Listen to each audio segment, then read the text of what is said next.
دیکھیے مجھے لگتا ہے کہ ترکی کی حکومت اور عوام دونوں ایک دوسرے کے ساتھ قدم بقدم چل رہے ہیں.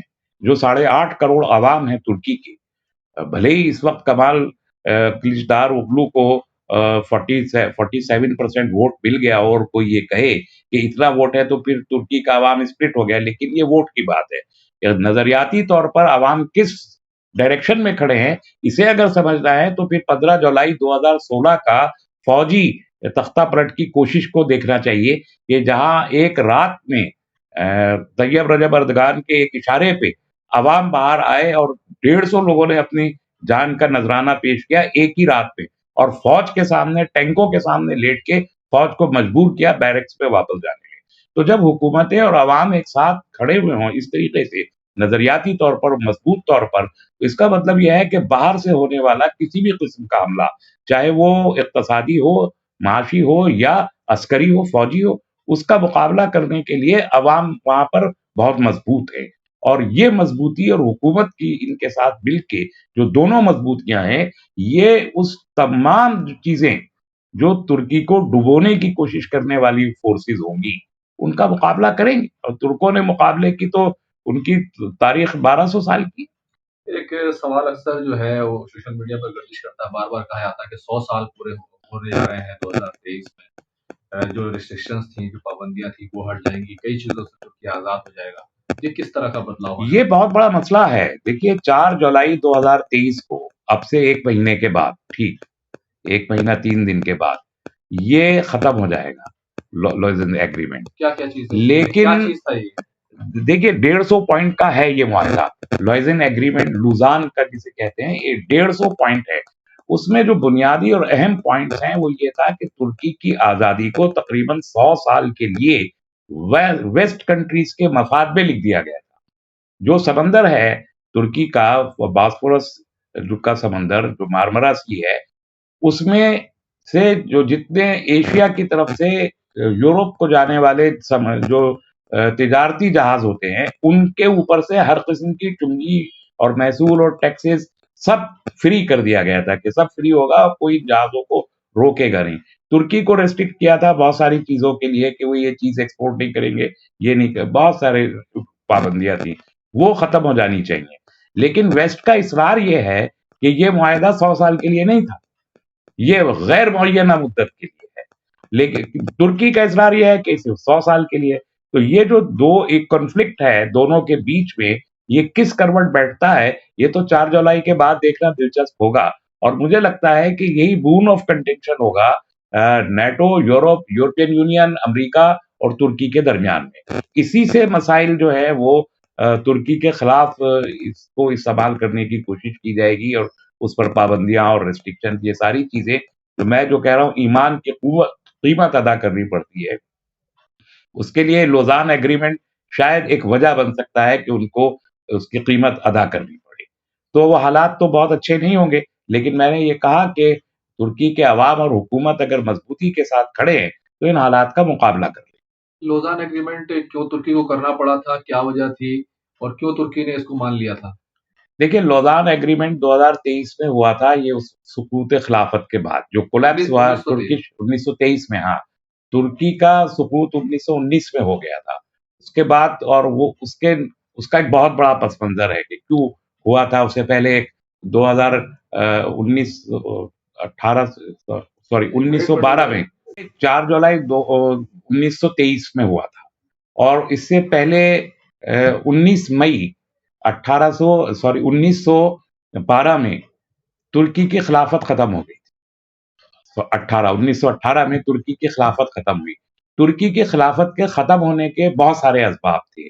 ان میں سے ایک یہ تو اس سے پہلے ایک جنگ ہوئی تھی بالکن وار جسے کہتے ہیں، جو 1912 کے آس پاس میں، اس میں سارے یورپی ممالک تھے اور وہ یہ کہتے تھے کہ ترکی جو ہے وہ ہمیں آزاد کرے، وہ سب ترکی کا حصہ تھے. تو وہ ایک مسئلہ تھا. اس کے بعد بالکن وار ہوئی، اس کے نتیجے میں فرسٹ ورلڈ وار ہوا. اور فرسٹ ورلڈ وار میں جو ابھی میں نے ذکر کیا تھا الائڈ فورسز کا، وہ الائڈ فورسز یہی سب تھے. اس میں جرمنی مین تھا، جرمنی، فرانس اور جاپان بھی اس میں شریک ہوا تھا ایشیا سے، اور 4-5-6 ممالک تھے. ترکی اس کا حصہ نہیں تھا، لیکن جرمنی کی غلط فہمی یہ پھیلائی کہ ترکی سے بھی جہاز آ رہے ہیں، وہ مار رہے ہیں، اور اس کے نتیجے میں ترکی پہ حملہ ہوا، جس سے ترکی اس کا حصہ بن گیا. تو فرسٹ ورلڈ وار کا زبردستی ترکی کو حصہ بنایا گیا، اور پھر ساری ذمہ داری ترکی کے اوپر ڈال کے یو کے کی فورسز، برطانیہ کی فورسز نے خلافت کا خاتمہ کا اعلان کیا، کیونکہ وہ سد راہ بنا ہوا تھا، اسلامک بلاک بنا ہوا تھا، طاقت تھی، کمزور ہو چکی تھی ترکی کی خلافت بہت زیادہ. ترکی برد بیمار کہلائی جاتی تھی، اور اس کی بھی بنیادی وجہ یہ تھی کہ برطانیہ نے یہ ترکی خلافت کے اوپر، اسلامی خلافت کے اوپر یہ دباؤ بنایا تھا کہ وہ فلسطین میں یہودیوں کو بسنے کی اجازت دے. اصل مسئلہ یہ تھا.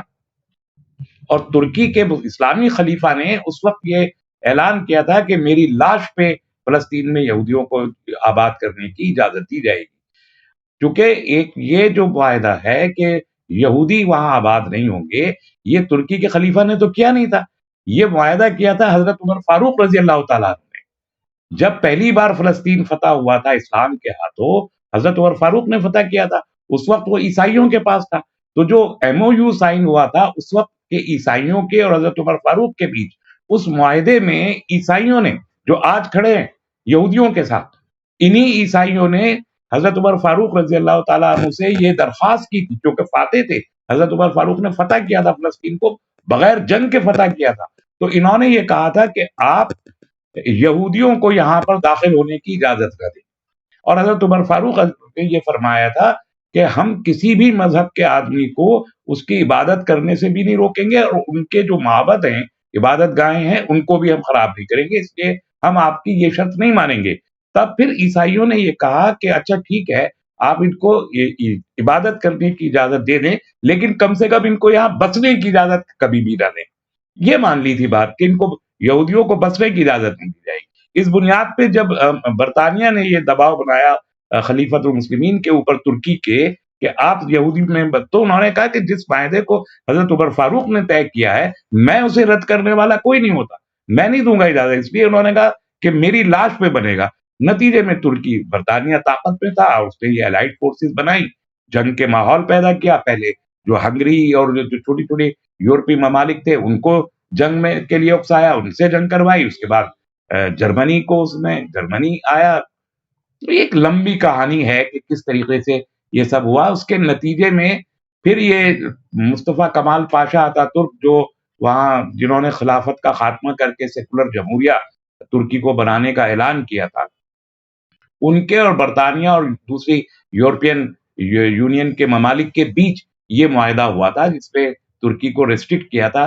ایک یہ بھی اس میں تھا کہ جو خلافت والی فیملی ہے، وہ عثمانی خلافت تھی نا، عثمانی خاندان کا کوئی شخص ترکی میں نہیں رہے گا. اور یہ بھی تھا کہ وہ نہ صرف یہ ترکی میں نہیں رہے گا بلکہ ان کے پاس کسی قسم کے کوئی اثاثے نہیں رہے گی. ہر قسم کے ان کی جو بھی مال و دولت تھی سب چھین لی گئی تھی، اور یہ برطانیہ کے لوگوں نے کیا تھا. تو اب بعد میں دیکھا کہ یہ لوگ جو فرانس اور جرمنی میں جا کے پناہ گزین ہوئے تھے، تو ترکی کے خلافت عثمانیہ کے خاندان کی خواتین کو گھروں میں برتن مانجنے پڑے. اتنا انہوں نے ظلم کیے تھے اس وقت. اور پھر بعد میں ان کے ایک پرائم منسٹر جا کے ان خاندانوں کو لے کے آئے تھے اور ترکی میں ان کو بسایا تھا. لیکن یہ اس معاہدے کی شرائط تھی جو اب ختم ہونے جا رہا ہے. تو کچھ چیزیں تو اس میں سے ختم ہو گئی ہیں، کچھ اب دیکھیں 4 جولائی کے بعد کیا ہوتا ہے، یہ دیکھنا دلچسپ ہوگا.